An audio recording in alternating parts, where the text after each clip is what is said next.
Hello India, welcome to Indian AI Production. Machine Learning End-to-End Project till deployment. The project is Civil Bike Sharing Demand Prediction. This is Industry Grade Machine Learning Project part number 13. दोस्तों part number 1 से लेकर part number 12 तक हमने data collection, data pre processing and model building तक का सफर complete कर लिया है। अब हमारे पास एकदम बेस्ट मॉडल है, अब हमारे पास बेस्ट मशीन लर्निंग मॉडल है। उस मशीन लर्निंग मॉडल का इस्तेमाल करके अब हम क्या कर सकते हैं, हम एक एप्लीकेशन डिजाइन कर सकते हैं और उस एप्लीकेशन में हमारा मॉडल इंटीग्रेट करके जो भी हमें यूजर से इनपुट मिलेगा उस इनपुट को प्रोसेस करके हमारा मॉडल आउटपुट देगा और वही आउटपुट हम यूजर को अभी शो कर सकते हैं डिफरेंट डिफरेंट प्लेटफॉर्म में, जैसे कि मोबाइल एप्लीकेशन, वेबसाइट या डेस्कटॉप एप्लीकेशन। आप इस मॉडल को कहीं पर भी रख सकते हो। जी हाँ दोस्तों, आप जो भी आपने मशीन लर्निंग मॉडल ट्रेन किया अब तक पार्ट नंबर 12 तक, वो मॉडल आप कहीं पर भी इंटीग्रेट कर सकते हो। तो आज की वीडियो में हम क्या करेंगे, अब आप बोलोगे यार हमने मॉडल तो बनाया है लेकिन हमारा मॉडल दिख नहीं रहा, कहां पर स्टोर हुआ है?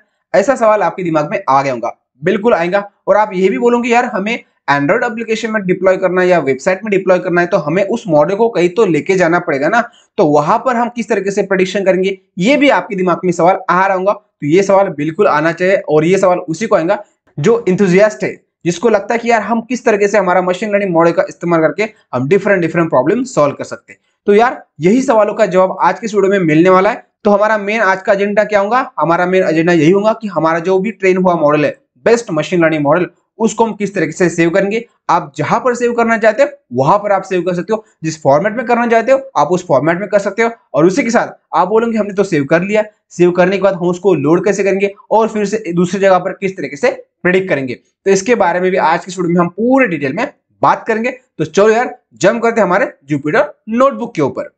तो दोस्तों जैसे कि हमने लास्ट ट्यूटोरियल में क्या देखा था, हमने hyper parameter tuning for XGBoost regressor, right, उसके लिए हमने हाइपर पैरामीटर ट्यूनिंग किया था और यहाँ पर हमने बेस्ट एक्जीबूस्ट मॉडल फाइंड किया था और उसका जो आर स्कोर था वो था 0.928।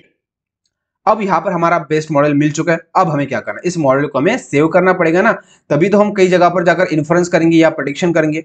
तो उसके लिए हमें क्या करना है, यहाँ पर एक हम अच्छा सा हेडिंग देते हैं और यहाँ पर हम लिखते हैं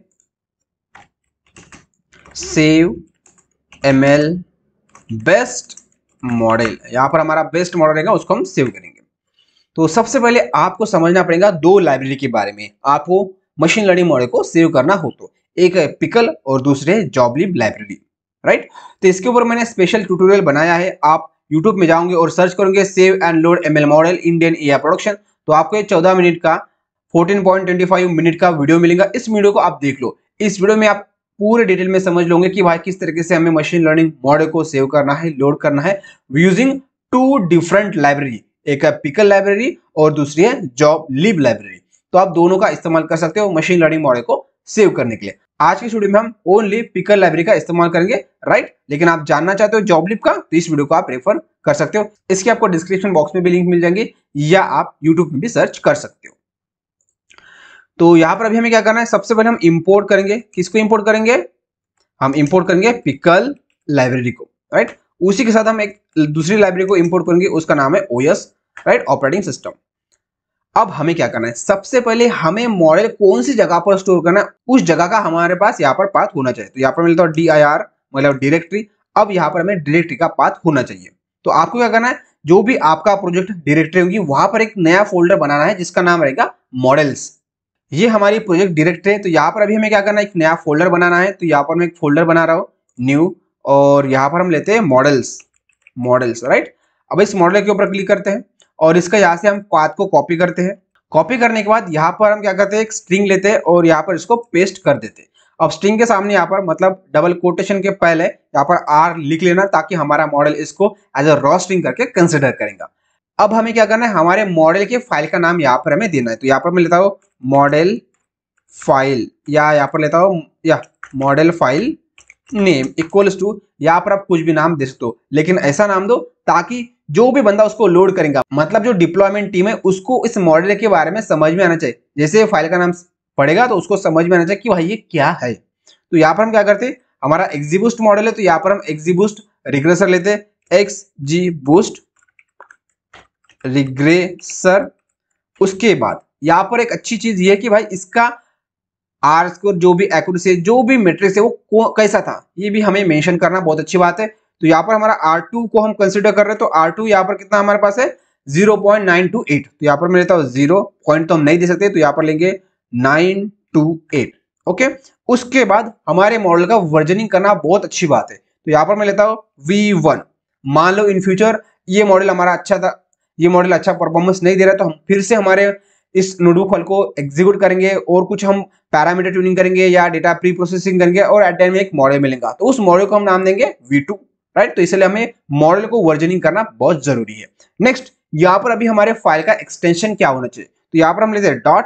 अब यहाँ पर एक अच्छी बात ये कि भाई आप जब पिकल लाइब्रेरी का इस्तेमाल करते हो तो आप यहाँ पर कोई भी एक्सटेंशन दे सकते हो, ABCD XYZ आपका नाम भी दे सकते हो, कोई प्रॉब्लम नहीं होता है। लेकिन अच्छी बात यह कि यहाँ पर आप ले लो PKL, मतलब आपको समझ में आएगा कि भाई ये पिकल लाइब्रेरी का इस्तेमाल करके हमने मॉडल को डंप किया है, स्टोर किया है, सेव किया है, राइट। तो यहाँ पर मैंने लिखा पिकल।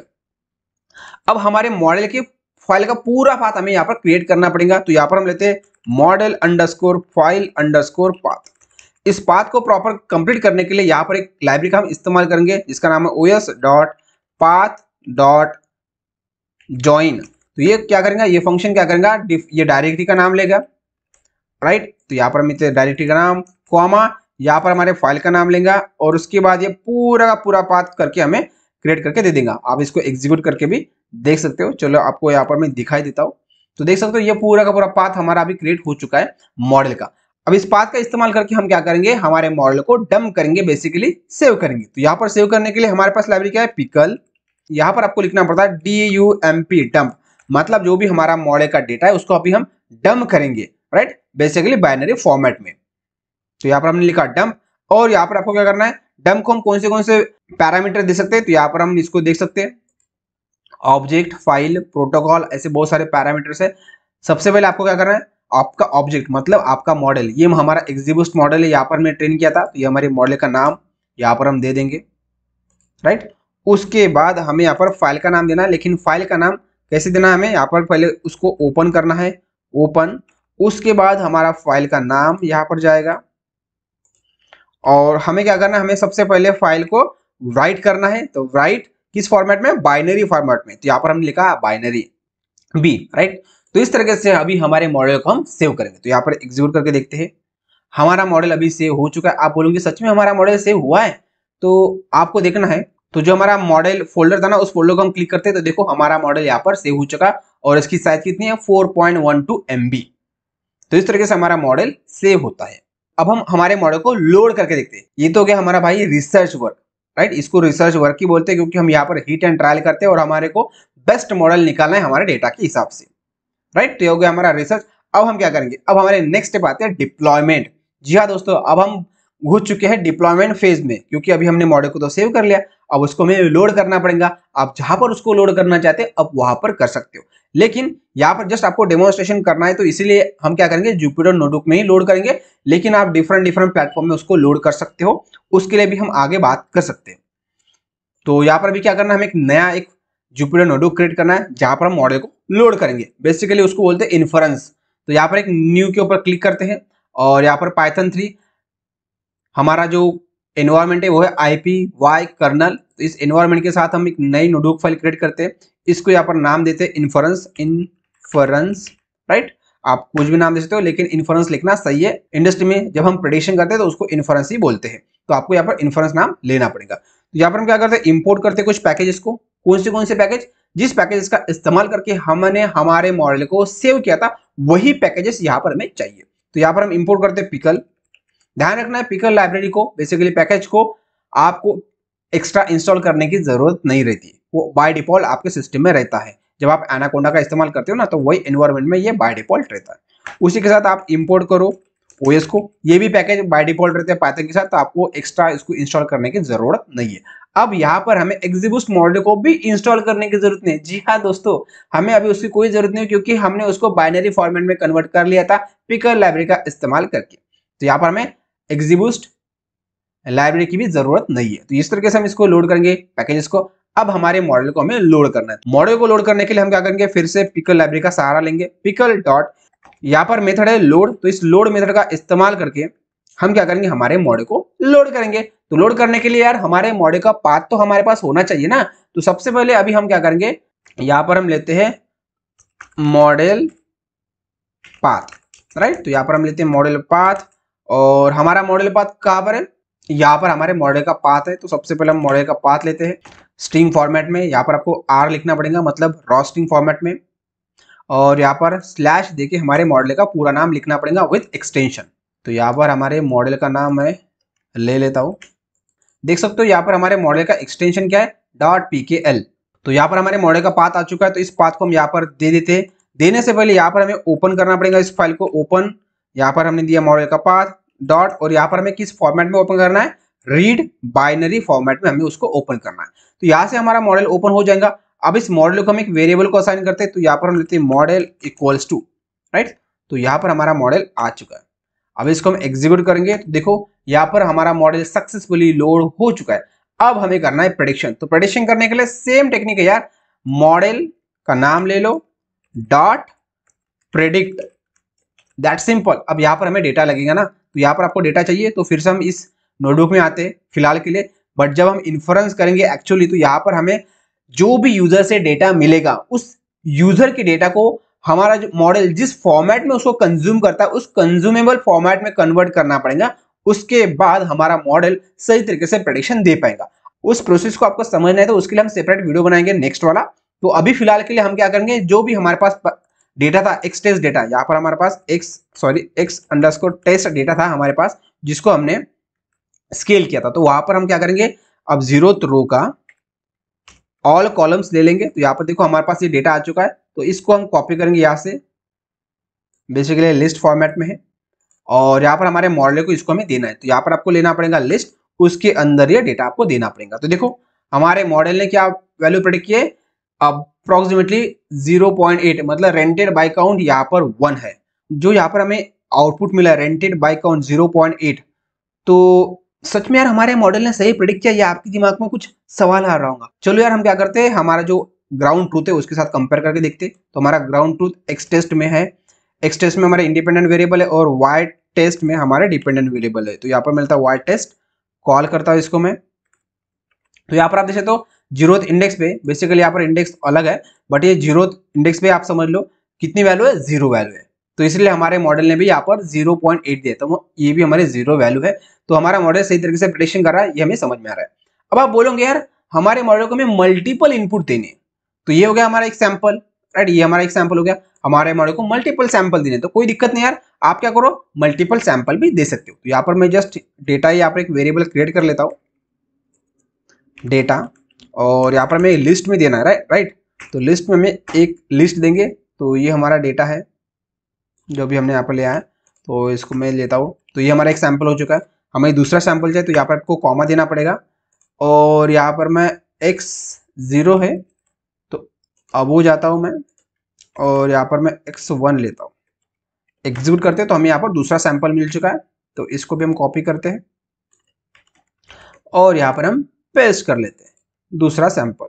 तो हमारे पास 2 सैंपल आ चुके हैं। हम दोनों सैंपल को एक साथ हमारे मॉडल को दे सकते हैं। तो यहाँ पर मैं डेटा को कॉपी करता हूँ। अब यहाँ पर लिस्ट देने की जरूरत नहीं है, डायरेक्ट डेटा को दे दो और एग्जीक्यूट करो। तो देखो यहाँ पर हमारे पास 2 प्रेडिक्शन आ चुके हैं। तो यहाँ पर हम क्या करते हैं, यहाँ पर लेते हैं प्रेडिक्शन, राइट, और इसको हमें करना पड़ेगा लिस्ट में कन्वर्ट। तो यहाँ पर हम लेते हैं लिस्ट, एग्जीक्यूट।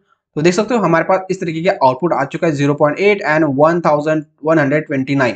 तो ये वैल्यू सही है क्या? तो यहाँ पर आप देखें तो हमारे पास एक्चुअल ग्राउंड होते हैं 1213, तो उसी के आसपास है हमारे रेंटेड बाइक काउंट की वैल्यू। अब यहाँ पर हमारे पास वैल्यू है पॉइंट में, तो आप उसको यार राउंड भी कर सकते हो, ये आपके ऊपर डिपेंड करता है, राइट। तो इस तरीके से हमने आज की वीडियो में समझ लिया कि भाई किस तरीके से हम मशीन लर्निंग मॉडल को सेव करते हैं, और उसके साथ जहां पर हमें उसको लोड करना है तो वहां पर हम लोड करते हैं। अब आने वाले नेक्स्ट वीडियो में हम क्या करेंगे, आने वाले नेक्स्ट वीडियो में हम यूजर से इनपुट लेंगे। यूजर से इनपुट क्या लेंगे, जैसे कि यहाँ पर आपको दिखाना चाहूंगा, यूजर से जब हम इनपुट लेंगे तो आर, टेम्परेचर, ह्यूमिडिटी, वाइंड, तो जिस फॉर्मेट में रॉ डेटा था हमारा, उस रॉ फॉर्मेट में हम इनपुट लेने वाले। किस फॉर्मेट में? रॉ फॉर्मेट में। यूजर तो हमें यही फॉर्मेट में डेटा देगा, राइट। वो हमारे मॉडल को जिस फॉर्मेट में कंज्यूम करना है उस फॉर्मेट में देगा क्या? बिल्कुल नहीं देगा। तो यही फॉर्मेट में हम लेने वाले, और उसके बाद उस फॉर्मेट को हम इस फॉर्मेट में कन्वर्ट करेंगे, और उसके बाद हमारा मॉडल उसको कंज्यूम करने के बाद हमें रेंटेड बाय काउंट देगा। तो यार ये जो प्रोसेस है बहुत इंटरेस्टिंग प्रोसेस है, क्योंकि हम डिप्लॉयमेंट फेज में आ चुके हैं। तो यार डिप्लॉयमेंट में जो मजा आता है ना वो अलग ही मजा आता है, क्योंकि यहाँ पर एक्चुअली हमें समझ में आता है कि भाई हमारा यूजर इनपुट देगा, उसको हम प्रोसेस करेंगे और हमें आउटपुट देगा। तो जब हमें आउटपुट मिलता है ना तो बहुत अच्छा लगता है, क्योंकि यार यूजर देता है और यूजर हमारा सेटिस्फाइड होता है, तभी तो डेवलपर को मजा आता है ना। तो यार वही काम को यहाँ पर हम करने वाले हैं। तो आई होप दोस्तों आने वाले नेक्स्ट वीडियो में आपको बहुत मजा आएगा और आपको सेटिस्फैक्शन होगा कि यार हमने टोटल 13 वीडियो देखे, 13 वीडियो। इस वीडियो को देखने के लिए आपने कितने घंटों लगाए, उस घंटों लगाने के बाद अभी जो आपको आउटपुट मिलेगा ना एकदम माइंड फ्रेशनिंग आउटपुट मिलेगा। आपको लगेगा हाँ यार मैं भी एक डेटा साइंटिस्ट हो चुका हूं। जो नेक्स्ट वीडियो आप देखने वाले उस वीडियो को देखने के बाद आपको सच में लगेगा कि हाँ यार मैं डेटा साइंटिस्ट हूं, क्योंकि यार आपने ये सारे के सारे वीडियो देख लिए होंगे और आपने उसको प्रैक्टिकली किया होगा। तो आने वाला जो नेक्स्ट वीडियो वो करने के बाद सच में आपको बोलूंगा कि भाई दोस्त आप डेटा साइंटिस्ट बन चुके हो, क्योंकि डेटा साइंटिस्ट यही तो काम कंपनी में करते हैं। और आपने इस वीडियो देखने के बाद आप भी उस प्रोसेस को जान चुके हो और आपने प्रैक्टिकल भी किया होगा मेरे साथ। तो इसका मतलब यह कि भाई आप डेटा साइंटिस्ट बन चुके हो। बस आपको नेक्स्ट टाइम क्या करना है, आपको कोई दूसरा डेटा देना है, उस डेटा को जो मैंने आपको प्रोसेस बताई वही इस प्रोसेस के साथ आपको फॉलो करना है और आप आपका कंपनी का प्रोजेक्ट इजीली सॉल्व कर पाओगे। तो चलो दोस्तों आज की इस वीडियो को हम ये पे एंड करते हैं, मिलेंगे आने वाले नेक्स्ट वीडियो में। तब तक के लिए सीखते सिखाते कुछ इंप्लीमेंट करते रहो। धन्यवाद।